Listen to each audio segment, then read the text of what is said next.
Welcome, patrons. You don't find the Dust Glass Motel. It finds you. There's no listing, no website, just a flickering vacancy sign on a road that wasn't there yesterday. Some guests come chasing ghosts, others come to forget, but no one ever leaves remembering the same name they arrived with. Tonight, we check in, and if you hear something breathing behind the mirror, don't look. Welcome to Dust Glass Motel, Room 109. Chapter 1. The Motel Where Nobody Remembers. The road has been quiet for hours. Lyle Maddox drove in silence, the buzz of his broken radio, the only sound beyond the wheeze of the hot wind battering the windshield. The GPS had long since stopped working. All maps refused to display the last 12 miles. Now there was only a dirt road, unraveling into dust, bordered by nothing but bone-colored rocks, and the occasional twisted fence post that marked no boundary. The Dust Glass Motel emerged slowly, not like something you discover, more like something that remembers you first. 12 rooms, one office, all peeled paint and crooked eaves. There was a swimming pool, bone dry and cracked like an old tooth. Plastic deck chairs scattered like the aftermath of a forgotten party. The sign above it all, neon struggling to cling to life, read, "Vacancy." And the wind made it hum. Lyle killed the engine. The world grew still. From the passenger seat, Dr. Mara Keene unfolded herself. Her shoes crunched into gravel as she stepped out, shielding her eyes. The heat shimmered like fever in the air. She stared at the building with a haunted expression, as if there were something she'd already lost once. She dreamed about it, Mara said quietly. Jessa, my sister, said she saw the place at night before she disappeared. She was terrified. Said the rooms had mouths. Said they whispered things that weren't in any language. Lyle said nothing. He reached for his recorder, clicked it on, and spoke more to himself than anyone else. Dust Glass Motel, supposed site of 9 disappearances over 30 years. No evidence, no bodies. Locals blame memory loss. People check in and vanish from their loved ones' minds. Classic urban myth, or something worse. He looked up. The front office door had swung open on its own. Inside, the air was still and heavy. It smelled of mothballs and warm plastic. Behind the front desk had a man in a dusty bellhop uniform, eyes hidden behind sunglasses so black they seemed like ink stains.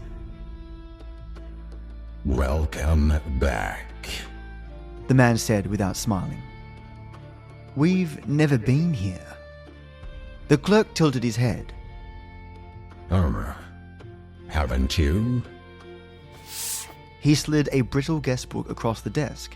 Inside, names were written and then scribbled out violently, black ink torn into the yellowing paper. Only a few remained legible. One was underlined 3 times. J. Keene.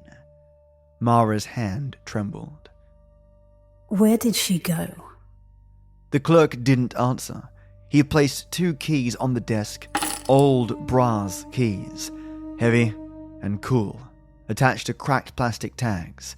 Room 109 and Room 110. Lyle picked his up.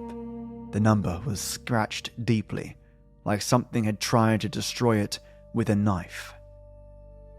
She's still here, if you remember how to find her, the man said softly. Lyle looked behind the desk. The wall was plastered with old photos, Polaroids and black and white, snapshots of guests, but their faces were all burned or blurred. In one, someone stood in the motel hallway, eyes glowing faintly like light through skin. On the desk, partly obscured by a coaster, something had been etched into the wood. Lyle brushed it off with his sleeve and read aloud, "Forget to leave, and you'll leave to forget." Cute. Lyle muttered, his voice brittle, like something a stone poet would carve into a gas station stall. But Mara didn't laugh. She was staring at one of the photos. A little girl in a swimsuit, standing at the lip of the empty pool. Her face was gone, peeled away, as if by fingernails. That's her bathing suit. She wore that this summer before she went missing. Lyle glanced back toward the office door. It was closed now, but neither of them remembered shutting it. A chill brushed his spine, even in the dry heat. Outside, the neon vacancy sign flickered twice, then went dark. Chapter 2. The First Night. The rooms smelled of cold air that had never been fresh. Lyle turned the key to 110. The door groaned open with a sigh too human. Inside, green carpeting the color of bile, beige wallpaper patterned with faded vines, and a queen-sized bed beneath a ceiling fan that clicked slowly, like a clock trying to remember how to tick. Mara took 109. It was identical. That sameness felt wrong, like a repeated word losing meaning. The air conditioners in both rooms coughed awake on their own, leaking condensation that dripped steadily, a heartbeat for the forgotten. The sun dropped like a stone. The desert outside swallowed the last of the light. The night came down hard. Lyle sat at the desk unpacking a battered recorder and camera. He lit a cigarette he wasn't supposed to have and stared at the wall. It was textured, but in the right light, the swirls looked like faces, screaming, maybe, or just mouthing something. He booted up his laptop. No signal. He tried to hotspot from his phone. No bars. He turned on the Motel TV. Static. Fine and endless. He flipped through all the channels. Nothing but snow. Then something flickered. A frame. Maybe two. A red shape moving across a kitchen floor. Familiar furniture. The corner of a toy chest. He blinked. On the screen, a burning house. His house. Lyle's house. The one from when he was 7. The fire had started in the crawl space. His brother had... He turned the TV off. Then on again. Static. But his throat was dry. His hands shaking. From the bathroom mirror, something shifted. Not in the glass, but behind it, a twitch of light, like a figure turning away. He stepped closer. His reflection was smiling. He wasn't. In 109, Mara stood in silence. She held her sister's photo in her palm, like it might dissolve if she let go. She had brought it everywhere since Jessa had gone missing. Now, for the first time, the image was fading. Not from wear, not from light. It was bleaching itself. Her sister's face blurred at the edges, as though it had never quite existed. She moved to the mirror and stared at herself. Her lips trembled. Her breath fogged the glass. Behind her, briefly, something was standing. Skinless, wet, watching. She spun. Nothing. The light above the mirror buzzed, then blinked out. A sound came from the wall, not behind it, within it, scraping. Like something dragging itself slowly across sheetrock. Then a whisper. It sounded like her name, only not said with a human mouth.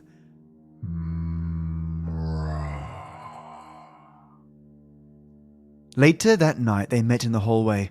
It was colder there. Lyle lit another cigarette with a hand that wasn't steady anymore. "The TV showed me something," he said. "Something I haven't thought about in 20 years. Not really. Like it pulled it out of a locked drawer in my head." Mara didn't blink. "I saw something in the mirror. I think it saw me first." From the corner of their eyes, one of the doors slowly creaked open. Room 104. Inside, nothing. just a room, lit by the flickering static of a black and white television, but the bed sheets were damp, not with water, blood, old, congealed. No body. On the floor lay a single photo. Lyle picked it up with trembling fingers. It was him, 10 years ago, sitting at a bar, the date scrawled on the back, a memory he didn't remember being photographed. But someone had taken the picture, and in the mirror behind him there was another figure. No skin, no eyes, just red muscle, raw and gleaming. And it was smiling. They ran back into the hallway. The door slammed shut behind them. The hall had changed. It was longer now. There were more rooms than before, room numbers reaching into 200s, even though the motel only had one wing, one floor. At the far end, a glowing television sat on a cart. An old security feed, grainy and flickering. One by one, the rooms flickered into view on the monitor. Room 101, empty bed, sheets writhing as if something breathed beneath. Room 106, a woman sitting perfectly still, eyes wide, hands gripping her cheeks. A scream stretched behind her lips. Room 110, Lyle, pacing, except he was here. Room 109, Mara asleep, but Mara was standing beside him, watching. Then the screen went black. A message faded in, handwritten, flickering over the feed. If you see yourself, something has already been taken. Back in his room, Lyle stared at the TV again, static, until he saw a door open. On the screen, room 110, his room. The bleached man stepped inside, gliding, soundless, his body a wet shimmer of red muscle gleaming under the false light. His face was a smooth canvas of exposed flesh, and he looked at the camera. No eyes, no sockets, but he looked. Then he spoke, not in his voice, but in Lyle's, and he said, "You left the door unlocked." Chapter 3. The Archivist and the Bleached Man. The next morning arrived like a lie. The light outside was grey and bruised, cloudless yet without sun. Lyle opened his eyes to the sound of whispering static, though his TV was off. The clock read 3:13 a.m., then blinked to 7:42, then turned blank. He didn't remember falling asleep. His notebook, the one where he jotted his thoughts obsessively every night, was blank. Not empty, blank. The pages were white but had the texture of paper that had once been written on and erased. The ink was gone, even the impressions. He rubbed his temples and for a moment couldn't recall his middle name. Next door, Mara was still awake. Her fingers bled from clutching the edges of the photograph all night. Her sister's image was entirely gone now. Only a background remained, a motel pool cracked and dry, a shape in the water's reflection. She hadn't blinked in nearly an hour. There were two voices in her head. One whispered with her sister's tongue. The other sounded like wet cloth being wrung out over teeth. Both told her to go to room 108. Room 108 wasn't on the map. The motel's printed brochure, a faded sheet she'd found in the bedside drawer, listed 101 through 112. But between 107 and 109 was a narrow door, slightly smaller than the others. It looked unsure of itself, warped, like it didn't want to be seen. Mara knocked. The door opened a crack before she touched it. Inside sat a man in a dark three-piece suit, old-fashioned and pinstriped. He wore a name tag that read, "The Archivist," carved into bone. He looked up and smiled warmly. His eyes were missing. In their place were tiny typewriter keys that clicked when he blinked. "You've brought grief," he said, gesturing for her to enter. "Please, sit." Mara sat stiffly. Her muscles screamed. The archivist placed a heavy, leather-bound book on the table between them. It had no title. Its spine was stitched with thread the color of dried blood. "Memories are heavy things," he said gently. "Some too heavy. I offer alternatives." He opened the book. The pages were thin sheets of skin, tanned and bound. Words danced across them, actual letters crawling like insects. They rearranged when she looked too closely. "I can take it from you.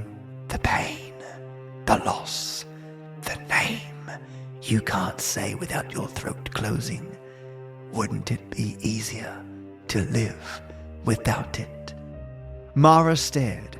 Her hands trembled in her lap. "And in return?" she asked. The archivist leaned forward. His smile never changed. "Nothing of consequence. Just a small moment. A birthday. A face. A truth you no longer need." Behind him, the walls shimmered. On shelves sat hundreds of items. A child's pacifier. A wedding ring. A bullet. All labelled with dates, all forgotten by someone. Mara rose, heart hammering. She turned and fled. But when she stepped back into the hallway, the doors were different. The numbers now counted down. Elsewhere, Lyle was watching the security monitors again. Each room flicked by, some empty, some not. Room 104, a man clawing at the mirror, weeping blood. Room 108, static, only static. Room 110, a figure sleeping in his bed except Lyle was standing right here. He leaned closer again. The figure in the bed, though, opened its eyes, slowly, very slowly, and stared directly at the camera. Lyle gasped. The screen flickered, and the bleached man stepped into frame. Room 110, his room, shook visibly on the monitor, like something underneath it was breathing. The bleached man moved with fluid stillness, his limbs too long, the skinless sinew of his body gleaming under dim light. Then he turned and walked backwards, directly into the wall. The feed went black. Lyle backed away, hands shaking. Then he noticed the camera had a second screen.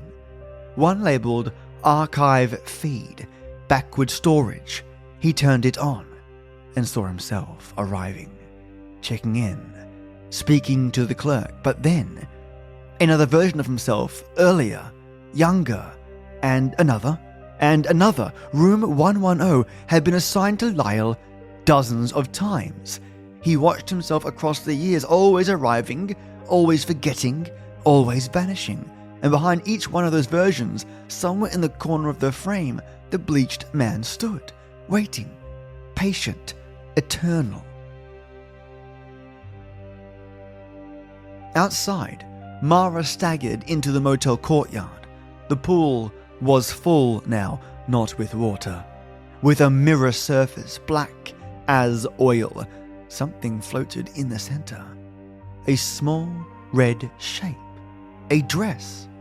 A child's voice echoed from the empty air. "You can trade anything here, except the truth." Mara fell to her knees, hands covering her face. Inside her skull, something scratched to get out. That night, Lyle found a note on his bed. It was written in his own handwriting, but he hadn't written it. It read, "He doesn't take what you give. He takes what you try to keep." Chapter 4. The Room That Watches. The third night fell without warning. There was no sunset, only a sudden dimming, like the motel's world had slipped a notch lower in some cosmic drawer. The lights buzzed dully. The air was still and wrong, the kind of silence you find in a sealed mausoleum, not a desert motel. Lyle didn't remember eating that day, or speaking or sleeping. The hours between dusk and now were an open wound. His recorder had been wiped again, and the timestamps were reversed. ticking backward by the second. Room 101 had changed. The carpet was darker. The wallpaper now bore a twisting floral pattern that resembled veins. And when he lay on the bed, the ceiling fan blade stopped spinning every 30 seconds, as if something watched him watching it. He tried the mirror again.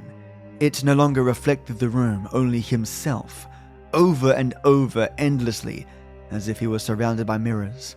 But in the seventh reflection, back, his smile twitched out of time. That Lyle winked and bled from one eye. Mara didn't sleep. She sat on the bed in room 109, tracing the outline of her sister's name in the dust on the window pane. But no matter how many times she wrote it, Jessa, the letters faded within minutes, as if the room was actively resisting memory. She opened the drawer by the bed. No Bible, just a single cassette tape with no label. She put it in the player and pressed play. At first, silence. Then a voice, her own, murmuring things she'd never said. I saw her in the water. I reached for her hand, but it slipped off like skin. She smiled without lips. She said, "He's already using your voice." The tape clicked, then rewound itself by itself. She tore it out and hurled it across the room. It split open on impact. Inside there was no tape, only a curled photo, black and white. Room 109, a girl sleeping in bed. Her sister. In the corner of the room stood the Bleached Man, looking directly at the camera, his head tilted in affection. They met me outside again, near the pool. It was full of water now, or something like it. The surface shimmered like mercury. Reflections didn't align. Lyle knelt, touched the edge. It rippled, and showed him not his face, but a memory. His brother screaming. The fire. The bedroom door melting. Then that moment twisted. The child in the image looked up and had no face, only raw, bleeding meat where features should be. He recoiled. Mara didn't speak. She just pointed to the far end of the pool. Room 103's door had opened. Inside, the light was dim and flickering. The wallpaper had peeled off entirely in long, curling strips. Beneath it were photographs, hundreds of them, glued directly to the wall. All Polaroids. They stepped in. The air felt thick, humid with rot. Each photo showed a person. Most were asleep. Some were weeping. Others missing parts of their face. But each were inside a room here. These rooms. In one photo, a woman stood facing the mirror, her back flayed open. Another showed a man curled under the bed, whispering the same word again and again. They flipped a photo over. On the back in a scratchy, childish scrawl. Remembered too hard. Lyle turned slowly. There was a mirror on the far wall. In it, he saw himself standing alone. Mara wasn't beside him. He looked to his left. She was gone. Mara had stepped into room 111. She didn't recall opening the door. The room was not like the others. It was a replica of a childhood bedroom, perfect in every detail, down to the chipped blue desk and the unicorn sticker on the closet door. I didn't already warn about that desk. She stepped closer. On the bed lay her sister, sleeping, breathing. Mara reached out. Jessa? The girl opened her eyes. They were empty sockets. And from within them, the Bleached Man leaned forward, crawling out like a spider from a shell. She screamed and stumbled back. The door slammed behind her. The windows vanished. The walls became flesh, twitching. The Bleached Man took a step forward. She didn't run. She whispered. What do you want? His mouth opened. Inside was her voice. It said, You forgot the wrong thing. Lyle found her hours later, or what felt like hours later. Time no longer behaved. She was standing in the hallway, barefoot, staring into the motel mirror. Her eyes were dry, her face blank. I just remembered something that never happened. I watched myself die, but not here. Somewhere colder. Did he show you? Lyle asked. She nodded. He didn't need to. I already knew. He just took the part that made me care. That night, they both dreamed the same dream. The motel was underground, infinite, room after room stacked like hives, each pulsing with light. In one, the bleached man sat behind a reception desk, smiling. Guests approached one by one, each offered something: a lock of hair, a scream in a jar, a set of eyes held out like coins, and in return, he gave them silence. Not peace, not rest, just silence. Lyle woke up gasping. There was a figure standing at the foot of his bed. He didn't look. He couldn't. He closed his eyes and the figure leaned down and whispered, "You won't even know I was here." Chapter 4. The Sacrifice of Memory.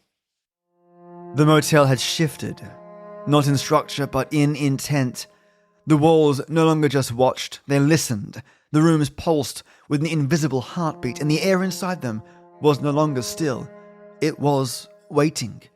Mara woke up screaming, only it wasn't her voice.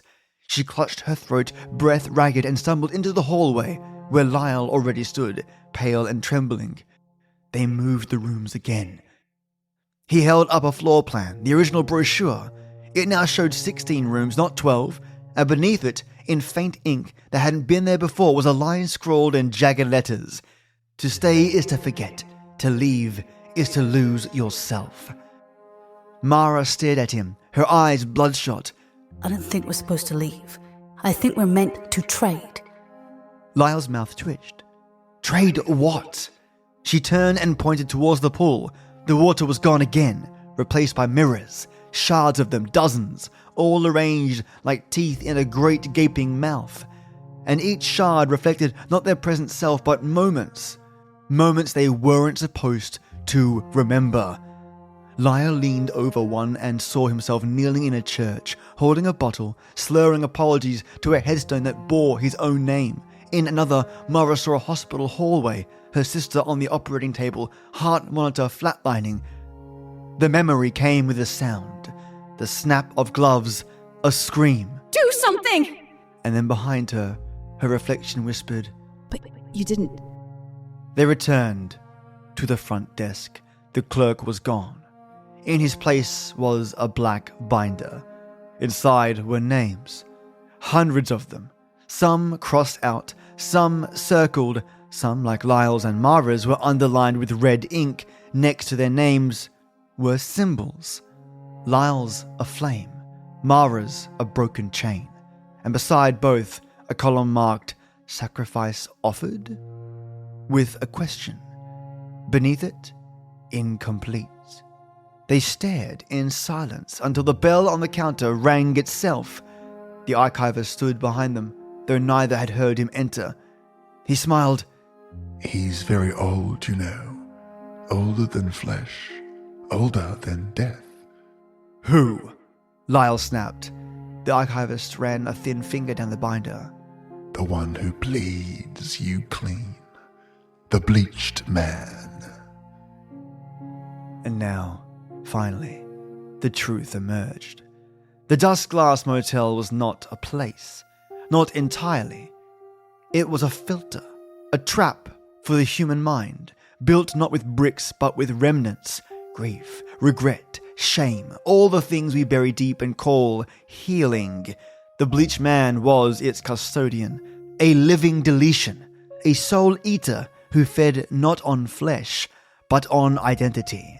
He took what you couldn't let go of, what you clung to, the memories that shaped you. Then he fed them to the rooms. And the more you tried to remember, the deeper you sank into him. "There's a way out, but it's not what you think. He gestured toward the hallway, where room 0 now waited. It requires a sacrifice." Lyle stared. Sacrifice what? The archivist smiled sadly. "The truth that makes you who you are, the one you've built your guilt around. Give him that, and he'll let you go." Lyle backed away. If I give that up, then I'm not me anymore. No, The archivist said softly. you're not. That night, Mara entered room 0. It was blacker than sleep. Inside, she found her sister, young, crying. Why didn't you come? The girl asked. I tried. I was scared. I waited. I called. You didn't pick up. I died, waiting. Mara fell to her knees. The bleached man was behind her now. He placed a hand, wet and raw, on her shoulder. Give me this. He whispered in her own voice. Give me this pain. And forget. Mara sobbed. What happens if I do? You'll be free. And her? The bleached man said nothing. And she nodded. Lyle waited outside.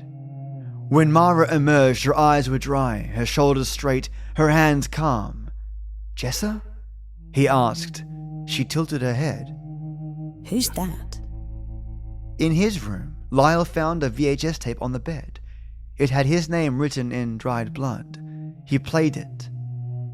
On screen, himself, at his brother's funeral, laughing. The bleached man stood beside him, smiling, holding a matchbook. Give it up. His own voice said through the speakers. But Lyle didn't move.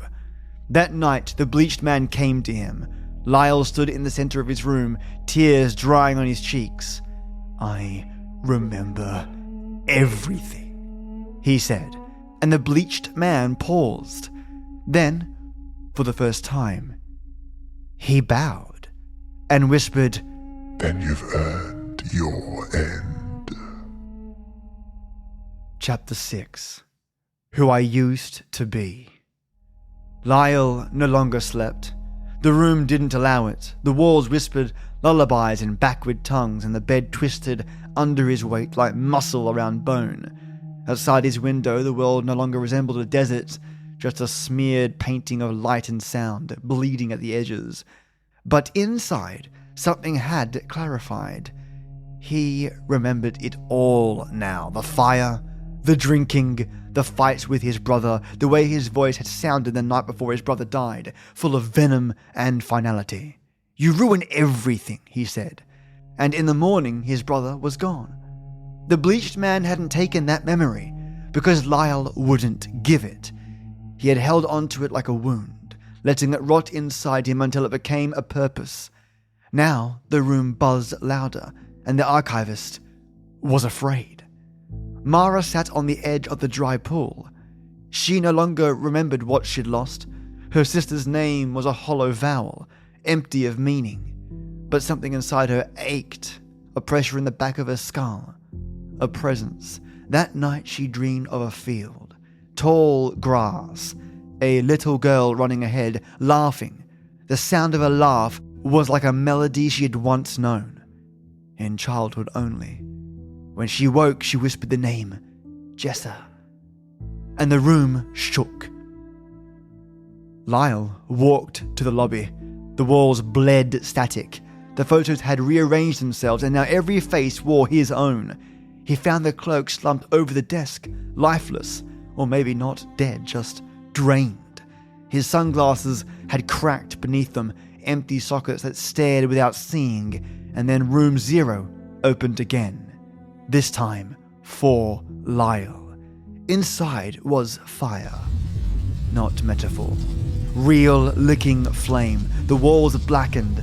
The smell of smoke was thick, choking, and at the center himself, a boy crying, holding a toy airplane with one wing missing. Behind him stood the bleached man, no longer looming, just present. Lyle stepped forward. I remembered everything, he said. The bleached man tilted his head, as if unsure what to do. And I forgive myself.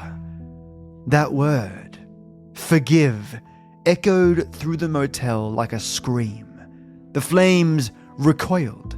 The bleached man shuddered, and for the first time he looked small, lost. "You're not God," Lyle said. "You're just a wound with legs." He stepped forward and embraced the Bleached Man, not with anger, not with fear, but with pity. And then the unexpected happened. The Bleached Man let go, not of Lyle, of himself. He shuddered, cracked, split, and inside him was a face, a man, young, tired, crying. He whispered, I was the first guest. I held on too long. I became the place. Lyle knelt beside him, then let go, and the Bleached Man crumbled into dust. At sunrise, the motel began to fade. One by one, the rooms folded inward, the hallway twisted into the sky. The pool shattered into light. Mara stood alone in the lobby, clutching the photo that had once been blank. Now it showed her and Jessa, smiling, holding hands. Lyle and Mara walked together into the desert. Behind them, the dusk-glass motel collapsed like a mirage. The sign flickered once, then blinked out, and in the distance, a child laughed.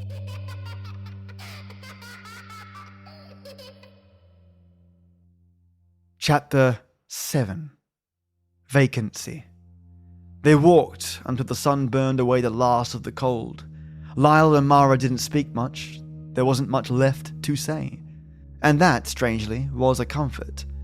Their steps were lighter than they'd ever been, as if they'd both left something behind in the scorched motel soil, something they'd been dragging their entire lives. When they reached the road, it was just there, waiting like a faithful dog. A rental car sat at the edge of the highway, keys in the ignition, windows rolled down, a breeze pushed gently through it, stirring the dust from the dashboard. Neither of them questioned it. They got in and drove. Miles passed in silence. A world returned. Phone signal returned. Gas stations, bird songs, colours. Mara rolled the window down and let the wind whip her hair like a child on her first drive. Her photo of Jessa was folded carefully in her pocket, no longer blank. She didn't look at it. She didn't need to. It was real now, and that was enough. Lyle stared at the road. His eyes were calm. "I don't think it's gone," he said quietly. Mara turned to him. The motel? He nodded. "No, I don't think so either." She leaned back, closed her eyes, not afraid, just aware. A week later, in a town 100 miles away, the dust-glass motel reappeared.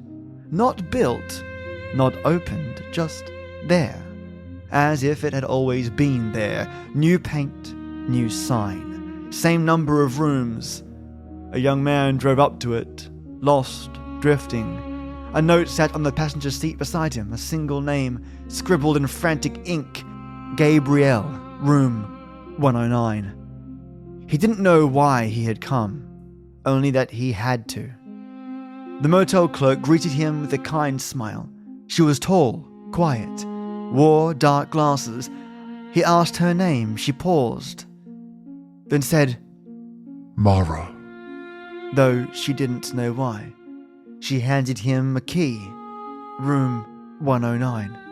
Somewhere deep in the heart of the motel, a wall pulsed, a photo faded, and a skinless shadow curled up behind the mirror.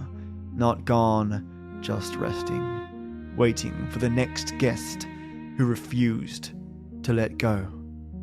Vacancy, it says. Always.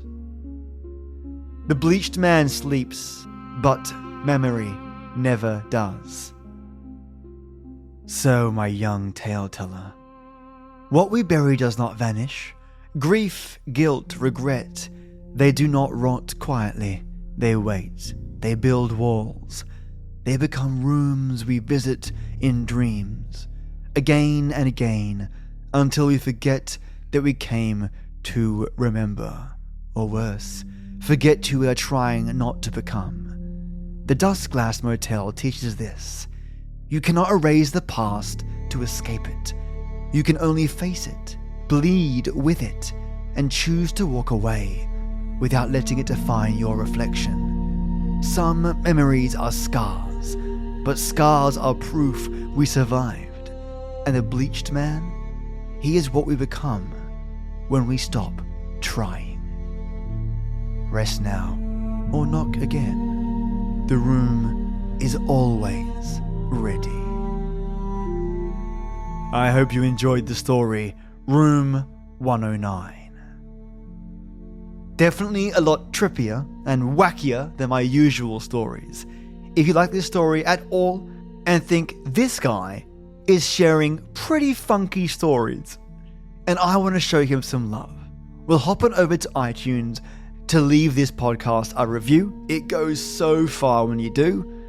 And if you want to support the podcast and channel, hop on over to www.patreon.com/SFGT, and what you get is access to voting on stories, early access to those stories every single week, a whole week ahead, and you also get 320 kilobytes audio and allows you to hear me crystal clear. And of course, thank you all to our listeners who are listening. All 20,000 plus of you per week. I am eternally grateful. Now, legends, I want to take the time to thank my superstars, my friends that support me through Patreon. First up is the jaw-droppingly amazing Matto Star. Matto, you are not just a guest of the Dusk Glass. You are its architect. You chose the desert where no map dares stretch.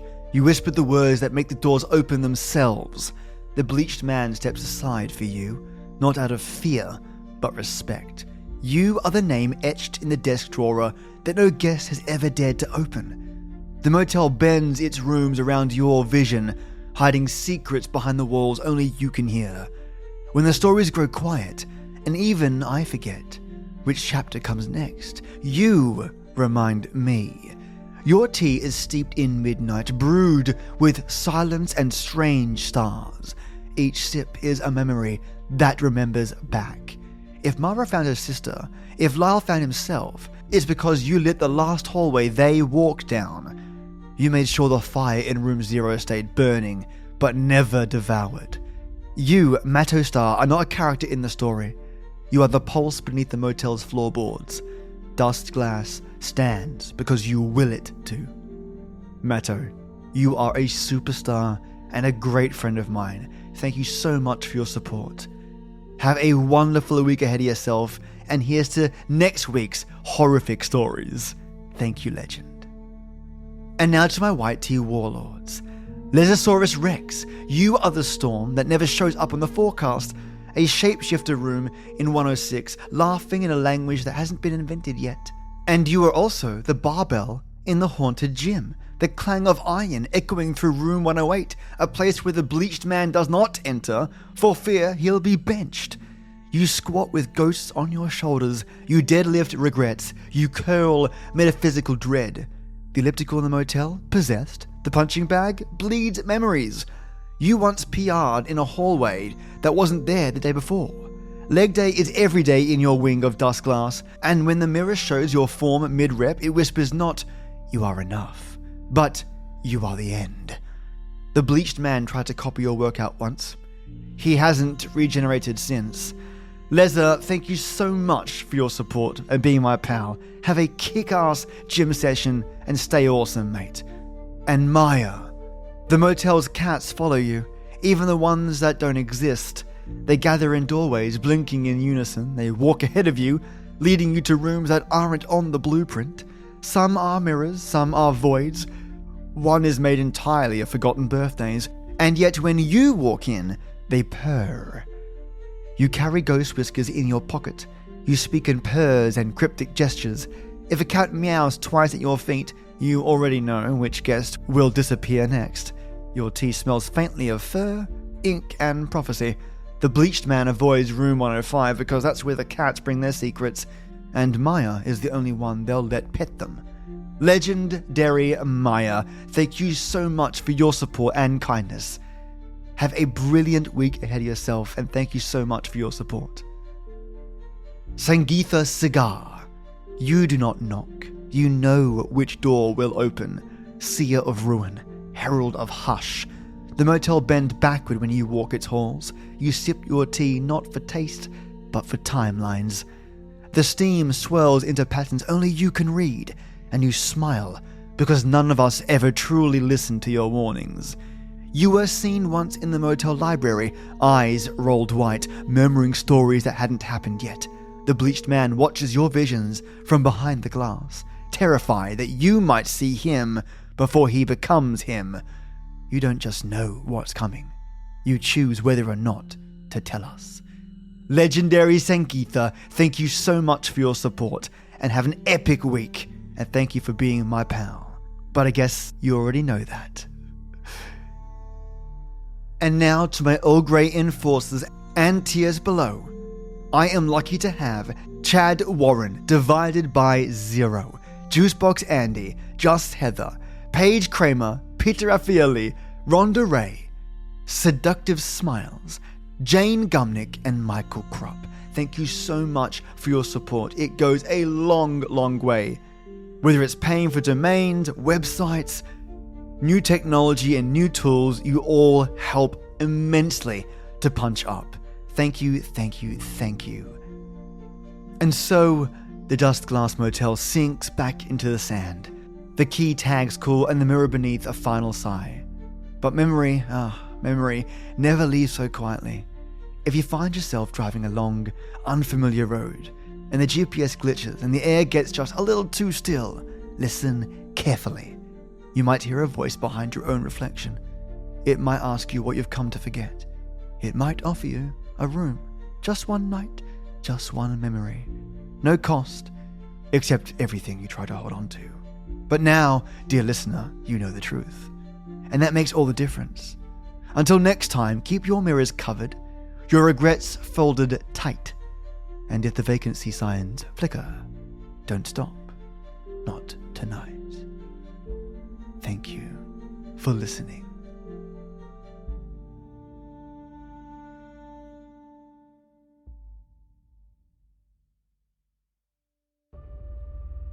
Off the highway, mile marker gone. No stars above me, no name on the dawn. Key in my pocket, it wasn't mine. Ruin at 9, ticking out of time.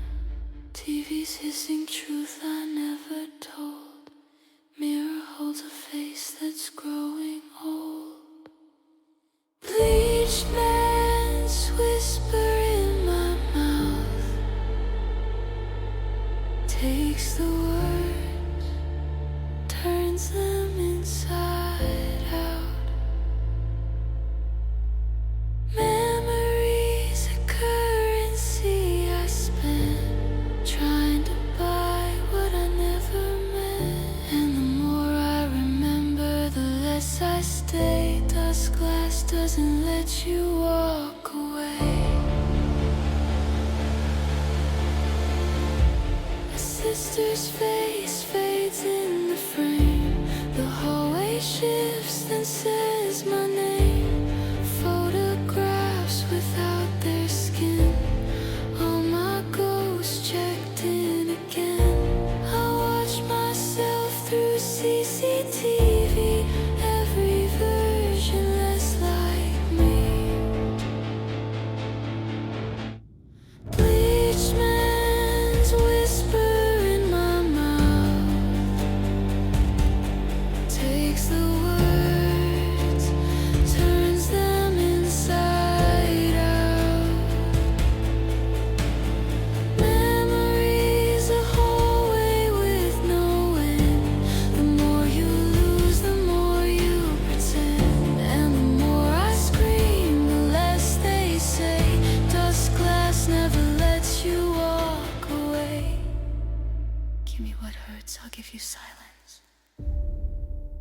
remember wrong. That's how I win. She's still waiting. You forgot the door. Room so opens in my chest. I give it guilt, it gives me rest. But even empty, I still bleed. The cost of who I used to be. Bleached man's whisper in my mouth takes the words, turns them inside out. I gave the fire, I gave the flame, left that motel with half a name. And if you see me down that hallway, tell dust glass I never walked away. Tell dust glass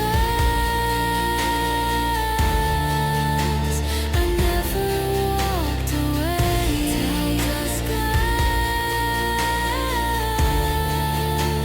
I never walked away. Thank you, legend. You light up the night. Thank you, supporters. You lift us so high.